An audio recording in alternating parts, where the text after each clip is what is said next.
ಪ್ರೀತಿ ತೋರಿಸುವುದು ಸಮಯ ವ್ಯರ್ಥ ಮಾಡುವುದರಿಂದ ಅಲ್ಲ, ಪ್ರೀತಿ ತೋರಿಸುವುದಕ್ಕೆ ಅನೇಕ ವಿಧಾನಗಳು ಇವೆ. ಆದರೆ ಅವರು ತಮ್ಮ ನಿರಂತರವಾದ ಬರಹ ಹಾಗೂ ಸಮಾಜ ಸೇವೆಗಾಗಿಯೇ ತಮ್ಮ ಸಮಗ್ರವಾದ ಸಮಯವನ್ನು ಮೀಸಲಿಡ್ತೇನೆ ಅಂತ ಅವರು ಮಾತನ್ನು ಹೇಳಿದ್ರು. ಅಂತಹ ಒಬ್ಬ ಆದರ್ಶ ಮಹಿಳೆ ಇವತ್ತು ಇಲ್ಲಿ ನಮ್ಮೊಂದಿಗೆ ಇದ್ದಾರೆ. ಭಾರತ ಸರ್ಕಾರದ ಅತ್ಯುನ್ನತವಾದಂತಹ 2 ಪ್ರಶಸ್ತಿಗಳು, ಪದ್ಮಶ್ರೀ ಹಾಗೂ ಪದ್ಮಭೂಷಣ, 2 ಪ್ರಶಸ್ತಿಗಳಿಂದ ಅವರು ಪುರಸ್ಕೃತರಾಗಿದ್ದಾರೆ. ಅಂತಹ ಒಂದು ವಿಶಿಷ್ಟವಾದಂತಹ ವ್ಯಕ್ತಿ ಇವತ್ತು ನಮ್ಮೊಂದಿಗಿದ್ದಾರೆ. ಪರಮ ಪೂಜ್ಯ ಶ್ರೀಪಾದಂಗಳವರಲ್ಲಿ ನಾನು ಭಕ್ತಿಪೂರ್ವಕವಾಗಿ ಪ್ರಾರ್ಥನೆ ಮಾಡಿಕೊಳ್ತಾ ಇದ್ದೇನೆ. ಅವರು ಇದಲ್ಲದೇನೆ ಮತ್ತೊಂದು ಹೆಮ್ಮೆಯ ಸಂಗತಿ, ನಮ್ಮ ರಾಜ್ಯಸಭಾಕ್ಕೆ ಅವರು ಆಯ್ಕೆಯಾಗಿ ರಾಜ್ಯಸಭಾ ಸದಸ್ಯರೂ ಕೂಡ ಆಗಿದ್ದಾರೆ. ನಮ್ಮ ಭಾಷೆಯ ಬಗ್ಗೆ, ನಮ್ಮ ಸಂಸ್ಕೃತಿಯ ಬಗ್ಗೆ ಜೋರಾದ ಧ್ವನಿಯನ್ನು ಎತ್ತಿ ವಿಶೇಷವಾಗಿ ಅಲ್ಲಿ ಜಾಗೃತಿಯನ್ನು ಮೂಡಿಸಿದ್ದಾರೆ. ಹಾಗಾಗಿ ಮೊನ್ನೆ ನಡೆದಂತಹ ಈ ಶನಿವಾರದ ಘಟನೆಯ ಬಗ್ಗೆಯೂ ಕೂಡ ಅವರು ತಮ್ಮ ಸ್ಪಷ್ಟವಾದ ನಿಲುವನ್ನು ತಿಳಿಸಿಕೊಟ್ಟಿದ್ದಾರೆ.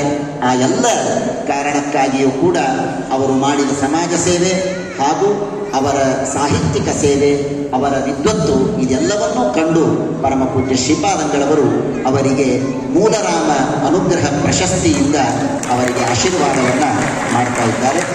ಪಂಡಿತ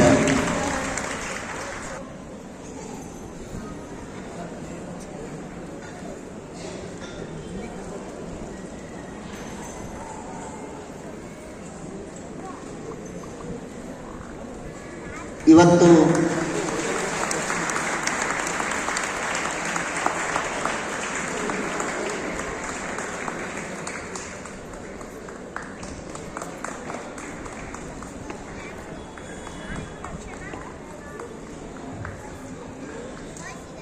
ಮೂಲರಾಮ ಅನುಗ್ರಹ ಪ್ರಶಸ್ತಿಯನ್ನು ನೀಡಿ ಆಶೀರ್ವಾದವನ್ನು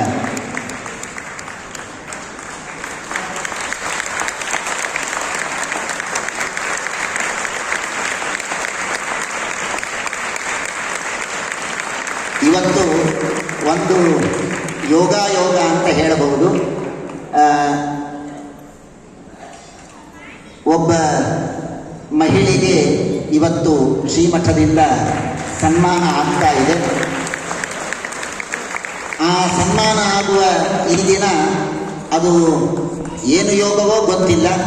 ಆ ಸಿಂಧೂರ ತೊಟ್ಟಂತಹ ಆ ಮಹಿಳೆಗೆ ಸನ್ಮಾನ ನಮ್ಮ ಆಪರೇಷನ್ ಸಿಂಧೂರ ಯಶಸ್ವಿಯಾದಂತಹ ದಿನದಂದು ಆಗ್ತಾ ಇರೋದು ಇದೊಂದು ಯೋಗ ಅಂತ ನಾನು ಭಾವಿಸ್ತೇನೆ. ಪರಮ ಪೂಜ್ಯ ಶ್ರೀಪಾದಂಗಳವರಲ್ಲಿ ಭಕ್ತಿ ಶ್ರದ್ಧಾಪೂರ್ವಕವಾದ ಸಾಷ್ಟಾಂಗ ಪ್ರಣಾಮಗಳನ್ನು ಸಮರ್ಪಣೆ ಮಾಡ್ತಾ ಇದ್ದೇನೆ.